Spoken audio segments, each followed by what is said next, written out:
आपण ज्यांना भेटतो, जे प्रसंग आपल्या वाट्याला येतात, ते सगळं योगायोग नसतं. ऊर्जा एक भाषा आहे आणि आपण प्रत्येक क्षणी काहीतरी अट्रॅक्ट करत असतो. विचार नव्हे, फक्त इच्छा नव्हे, तर आपल्या ऑराची फ्रिक्वेन्सी. आजच्या प्रवासात आपण समजून घेऊ, अट्रॅक्शन हा कायदा खरं तर कसा काम करतो. ओकल्ट रेझोनन्स, योगिक ऊर्जा प्रणाली आणि इमोशनल सायकोलॉजी या तिन्ही दृष्टिकोनातून. आपल्या आयुष्यात येणारी माणसं, घटना किंवा संधी या केवळ योगायोग असतात की त्यामागे ऊर्जेचं काहीतरी गणित आहे? आपण नेहमीच ऐकतो की सकारात्मक विचार करा आणि सगळं चांगलं होईल. पण खरंच ते इतकं सोपं आहे का? हा प्रश्न खूप महत्वाचा आहे, कारण आकर्षणाचा नियम किंवा लॉ ऑफ अट्रॅक्शन या नावाने जी संकल्पना प्रसिद्ध झाली आहे ना, ती खरं तर मूळ सिद्धांताचा फक्त एक वरवरचा भाग आहे. अच्छा. मूळ नियम हा विचारांचा नाहीच आहे, तो आहे ऊर्जेच्या अनुनादाचा, म्हणजे एनर्जी रेझोनेन्सचा. आणि नेमक्या याच मुद्द्यावर आज आपण जरा सखोल चर्चा करणार आहोत.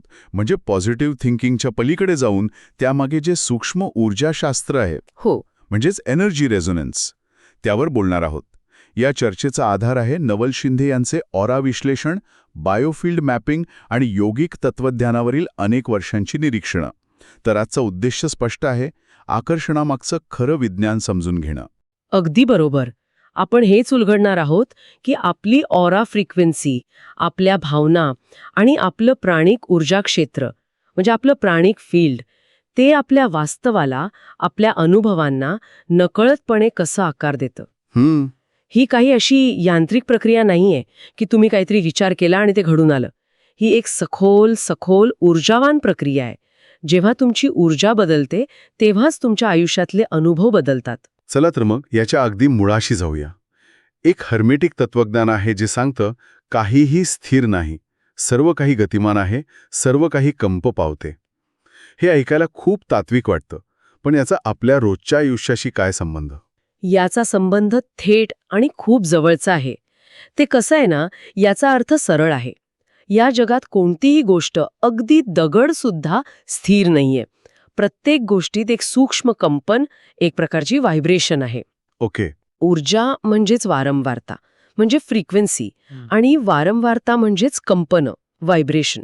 आपण जे काही अनुभवतो, ज्या लोकांना भेटतो किंवा ज्यावर प्रतिक्रिया देतो, ते सगळं काही आपल्या कंपनांशी जुळल्यामुळे, म्हणजे मॅच झाल्यामुळे किंवा न जुळल्यामुळे घडत असतं. म्हणजे हे रेडिओ स्टेशन ट्यून करण्यासारखं आहे का, की आपण ज्या फ्रिक्वेन्सीवर स्वतःला ट्यून करतो त्याच फ्रिक्वेन्सीचे प्रोग्रॅम्स म्हणजे अनुभव आपल्या आयुष्यात येतात? तुम्ही खूप छान उदाहरण दिलं. अगदी तसंच आहे. आणि या कंपनांचे 3 मुख्य स्तर आहेत जे एकाच वेळी काम करत असतात. पहिला आहे शारीरिक कंपन, म्हणजे फिजिकल व्हायब्रेशन. Physical vibration. हो, यात आपल्या शरीराची ऊर्जा, आपलं आरोग्य आणि शरीरातला तो बायो इलेक्ट्रिकल चार्ज येतो. बरोबर. याचं उदाहरण म्हणजे जेव्हा आपण आजारी असतो किंवा खूप थकलेलो असतो, तेव्हा आपल्याला सगळं जगच निगेटिव्ह वाटायला लागतं. छोट्या छोट्या गोष्टींची चिडचिड होते. अगदी. कारण तेव्हा आपल्या शरीराची ऊर्जाच कमी झालेली असते. अगदी बरोबर. दुसरा स्तर आहे भावनिक कंपन, इमोशनल व्हायब्रेशन्स. आनंद, भीती, राग, आशा या प्रत्येक भावनेची एक विशिष्ट फ्रिक्वेन्सी असते. जसं 94.3 रेडिओ मिर्ची आणि 99.3 FM वेगळे आहेत, तसंच आनंद आणि भीती या दोन्ही भावनांच्या फ्रिक्वेन्सी पूर्णपणे वेगळ्या आहेत.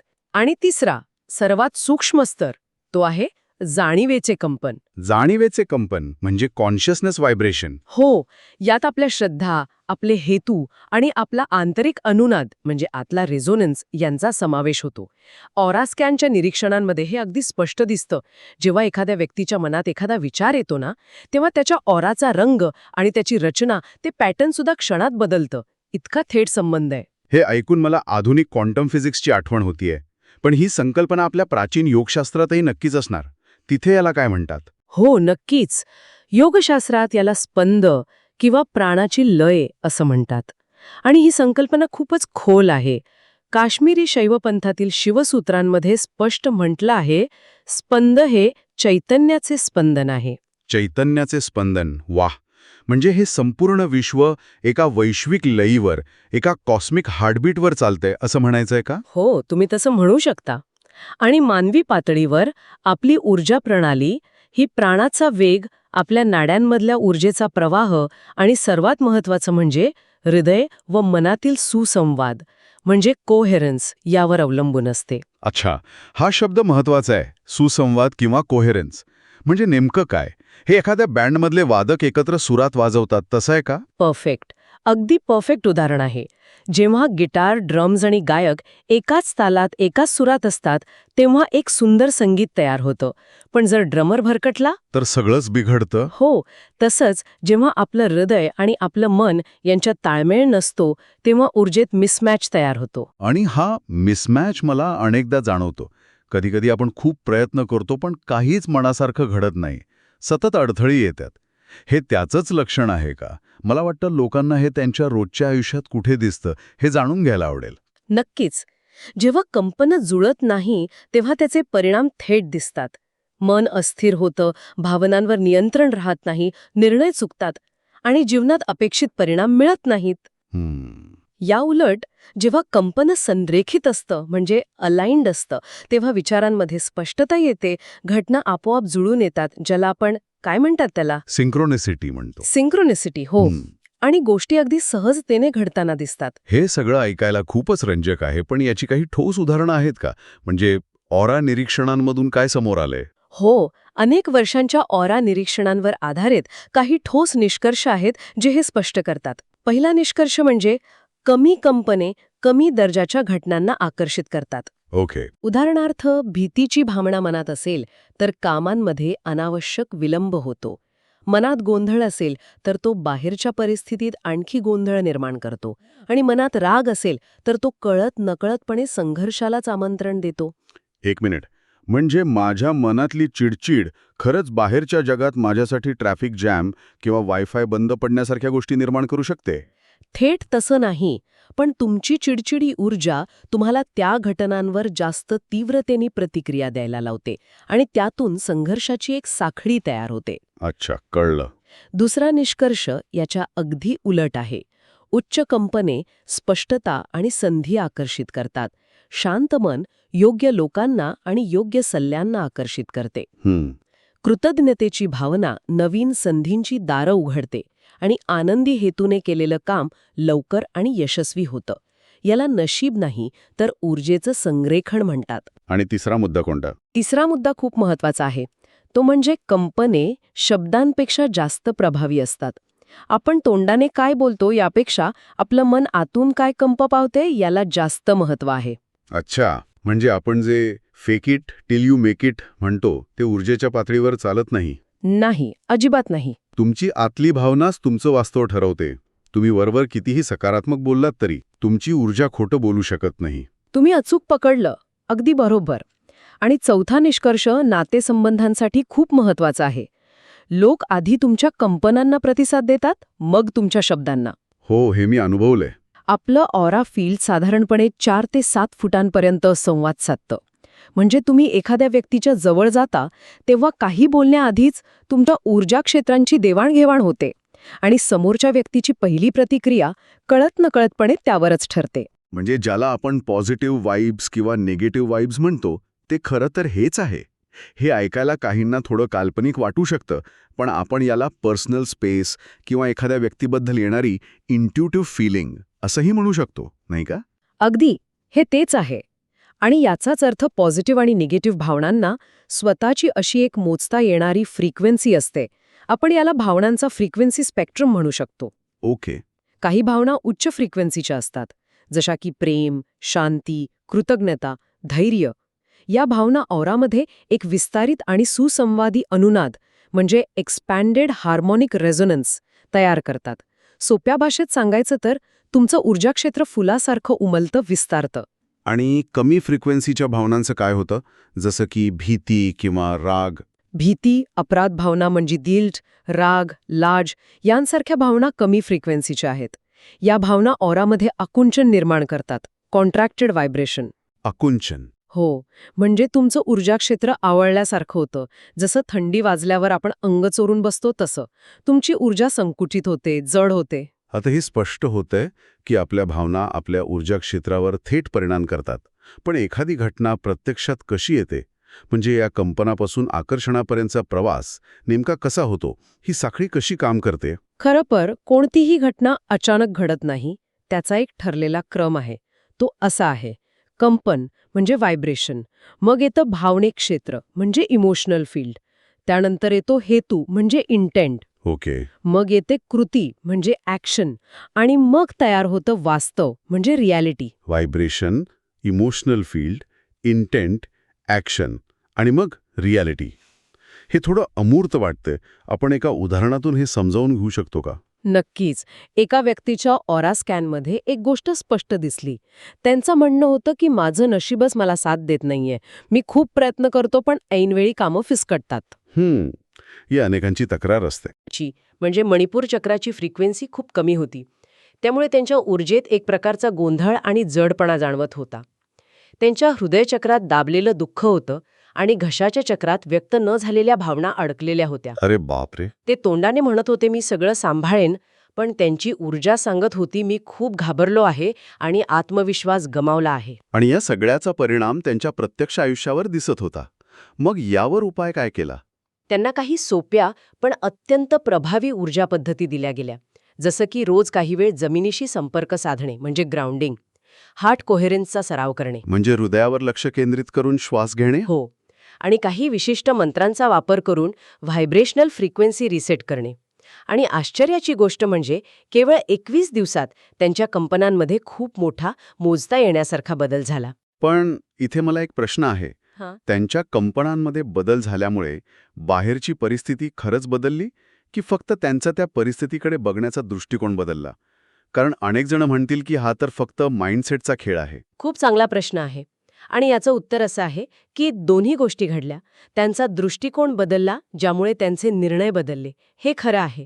पण त्याचबरोबर त्यांच्या बदललेल्या ऊर्जेमुळे त्यांच्याकडे येणाऱ्या संधी आणि लोकांच्या प्रतिक्रियाही बदलल्या. अच्छा. कारण एक वैश्विक नियम आहे: वास्तव नेहमी कंपनाचे अनुसरण करते.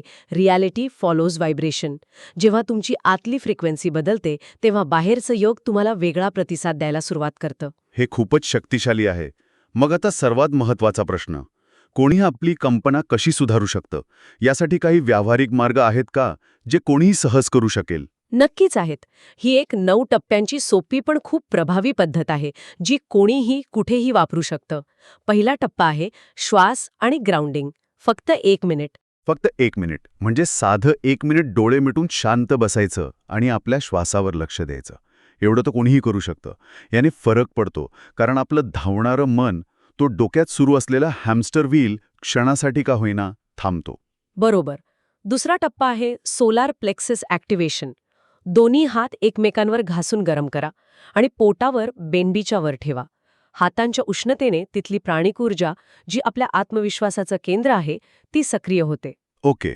तिसरा टप्पा आहे हार्ट कोहरन्स. 2 मिनिटं हृदयचक्रावर लक्ष केंद्रित करून श्वास घ्या. मनात कृतज्ञतेसारखी सकारात्मक भावना अनुभवा आणि कल्पना करा की ती ऊर्जा तुमच्या हृदयातून विस्तारत आहे. आणि चौथा टप्पा ध्वनीशी संबंधित आहे, बरोबर? हो. चौथा टप्पा आहे ध्वनी फ्रिक्वेन्सी रिसेट. ओम किंवा श्रीवाम सारख्या मंत्रांचा शांतपणे केलेला जप आंतरिक स्थिरता आणतो आणि संपूर्ण शरीरात एक सुसंवादी अनुनाद निर्माण करतो. हे आपल्या शरीराचं वाद्य पुन्हा ट्यून करण्यासारखं आहे. आणि मनाचं काय? मनातील त्या जुन्या नकारात्मक विचारांचं काय करायचं, जे सतत परत येत राहतात? त्यासाठी 5वा टप्पा आहे माइंड डिकंडिशनिंग. म्हणजे जुने नकारात्मक विचार आणि विश्वासाचे पॅटर्न्स ओळखून त्यांना सोडून देण्याचा प्रयत्न करणे. हे एका दिवसात होत नाही पण सुरुवात करणं महत्वाचं आहे. हो, जाणीवपूर्वक सुरुवात करणे महत्वाचे आहे. 6वा टप्पा आहे कृतज्ञता. फक्त 30 सेकंद.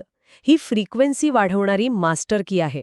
दिवसातून कधीही 30 सेकंद थांबून मनापासून 3 गोष्टींबद्दल कृतज्ञता व्यक्त केल्यास तुमची फ्रिक्वेन्सी तात्काळ वाढते. आणि शारीरिक पातळीवर काही करायचंय का? हो. 7वा टप्पा आहे शारीरिक हालचाल. 1 मिनिट. एका जागी बसून शरीरात साचलेली प्राणऊर्जा मोकळी करण्यासाठी थोडी हालचाल, स्ट्रेचिंग किंवा जागेवर उड्या मारणे खूप फायद्याचं ठरतं. बरोबर. 8वा टप्पा आहे सूर्यप्राणाचे शोषण. सकाळची कोवळी किरणं ही उत्तम व्हायब्रेशन एन्हान्सर आहेत. थोडा वेळ सकाळच्या उन्हात घालवल्याने ऊर्जा नैसर्गिकरित्या वाढते. आणि शेवटचा 9वा टप्पा? 9वा आणि सर्वात महत्वाचा टप्पा आहे हेतूचे संरेखन. म्हणजे इंटेंट अलाइनमेंट. जेव्हा तुमचा हेतू आणि तुमची कंपनं एकमेकांशी जुळतात तेव्हाच गोष्टी साकार होतात. तुमची ऊर्जा उच्च आहे पण तुमचा हेतू स्पष्ट नसेल तर त्या ऊर्जेला दिशा मिळत नाही, ती विखुरली जाते. ही पद्धत खूपच व्यावहारिक वाटते, पण तरीही अनेकदा लोक सकारात्मक विचार करण्याचा प्रयत्न करतात, अफर्मेशन्स बोलतात, पण त्यांना यश मिळत नाही. ते म्हणतात मी सगळं करून बघितलं पण काहीच बदलत नाही. यात नक्की काय चुकतं? हो, काही सामान्य चुका आहेत ज्यामुळे ऊर्जा वाढण्याऐवजी प्रतिकार म्हणजे रेझिस्टन्स वाढतो. पहिली आणि सर्वात मोठी चूक म्हणजे फक्त सकारात्मक बोलणे पण आतून तसे न वाटणे. अच्छा. तोंड म्हणतंय मी श्रीमंत आहे पण आतून मन कंप पावतं माझ्याकडे पैसे नाहीत. अशा वेळी वास्तव तुमच्या कंपनालाच प्रतिसाद देईल, तुमच्या पोकळ शब्दांना नाही. दुसरी चूक जबरदस्ती करण्याबद्दल आहे, बरोबर? हो, दुसरी चूक म्हणजे जबरदस्तीने सकारात्मक विचार करणे. भावना नकारात्मक असताना तिला दाबून सकारात्मक विचार आणण्याचा प्रयत्न केल्याने ऊर्जेत संघर्ष निर्माण होतो. हे गाडीच्या डॅशबोर्डवरच्या वॉर्निंग लाईटवर स्माइलीचं स्टिकर लावण्यासारखं आहे. वा, काय उदाहरण दिले? तुम्ही समस्येकडे दुर्लक्ष करत आहात, ती सोडवत नाहीये. म्हणजे भावनांना दाबून टाकणं ही सुद्धा एक मोठी चूकच आहे. बरोबर. तिसरी चूक तीच आहे, भावनांना दाबून टाकणे. भीती, राग किंवा दुःख वाटत असेल तर ते स्वीकारा, त्याला मोकळी वाट करून द्या. त्याला दाबल्याने ते तुमच्या ऊर्जा क्षेत्रात अडकून राहतं आणि तुमची फ्रिक्वेन्सी कमी करतं. आणि चौथी सर्वात मोठी चूक म्हणजे ऊर्जेचा प्रवाह दुरुस्त न करताच गोष्टी आकर्षित करण्याचा म्हणजे मॅनिफेस्टेशनचा प्रयत्न करणे. मग योग्य क्रम काय असायला हवा? आधी काय करायला पाहिजे? योग्य क्रम आहे शरीर, मग श्वास, मग हृदय, मग मन आणि मग हेतू. बॉडी, ब्रेथ, हार्ट, माइंड आणि मग इंटेंट. हो, आधी शारीरिक ऊर्जा सुधारा, श्वासाने तिला स्थिर करा, हृदयातील भावनांना सुसंवादी करा. मग मन आपोआप शांत आणि स्पष्ट होईल आणि मगच तुमचा हेतू प्रभावीपणे काम करेल. लोक उलटं करण्याचा प्रयत्न करतात, त्याआधी मनाला बदलायला जातात, पण शरीर आणि हृदयात ऊर्जा अडकलेली असते. त्यामुळे आधी ऊर्जा सुधारा, मग विचार आपोआप सुधारतील. तर या संपूर्ण चर्चेचा सार असा आहे की आपलं जग केवळ विचारांवर नाही तर त्याहूनही सूक्ष्म अशा कंपनांवर चालतं. आपण एक चालतं बोलतं ट्रान्समीटर आहोत जे सतत फ्रिक्वेन्सी बाहेर पाठवत आहे. आणि आपलं वास्तव त्या फ्रिक्वेन्सीचाच आरसा आहे. अगदी बरोबर. आणि जेव्हा तुम्ही तुमची कंपनं बदलता तेव्हा तुमच्या जीवनाची दिशा बदलते. हेच खरं हर्मेटिक आणि योगिक सत्य आहे. आकर्षणाचा नियम हा विचारांचा नाही तर ऊर्जेच्या अनुनादाचा नियम आहे. You don't attract what you want, you attract what you are. तुम्हाला जे हवंय ते नाही तर तुम्ही जे आहात तेच तुम्ही आकर्षित करता. अगदी. आजची चर्चा खरंच खूप डोळे उघडणारी होती. ही तर केवळ सुरुवात आहे. आपण फक्त ऊर्जेच्या कंपनांबद्दल बोललो, पण याच्याही पुढची एक पातळी आहे. ऐकणाऱ्यांनी एक विचार नक्की करावा की जर आपल्या भावना आणि विचारांना एक विशिष्ट फ्रिक्वेन्सी असेल तर आपल्या शुद्ध जाणीवेची म्हणजे प्युअर कॉन्शियसनेसची जी या सगळ्याच्या पलीकडे आहे तिची कोणती पातळी असेल आणि त्या जाणीवेचा आपल्या वास्तवावर काय परिणाम होत असेल हा विचार नक्कीच करायला हवा. सगळं काही फ्रिक्वेन्सी आहे आणि फ्रिक्वेन्सीला स्वतःचं मॅग्नेटिझम असतं. जेव्हा तुमची ऊर्जा स्वच्छ होते तुमचा मार्गही स्वच्छ होतो. तुमच्या इच्छा तुमच्याकडे चालत येतात. तुम्ही जे शोधत होता तेच तुम्हाला शोधू लागतं. हीच ऊर्जा, हा आहे आकर्षणाचा खरा नियम. पुढच्या भागात आपण जाणून घेऊ व्हायब्रेशन इंटरव्हेन्शन टेक्निक्स ज्यांनी तुमचं होल एनर्जेटिक ब्ल्यूप्रिंट अपग्रेड होऊ शकतं.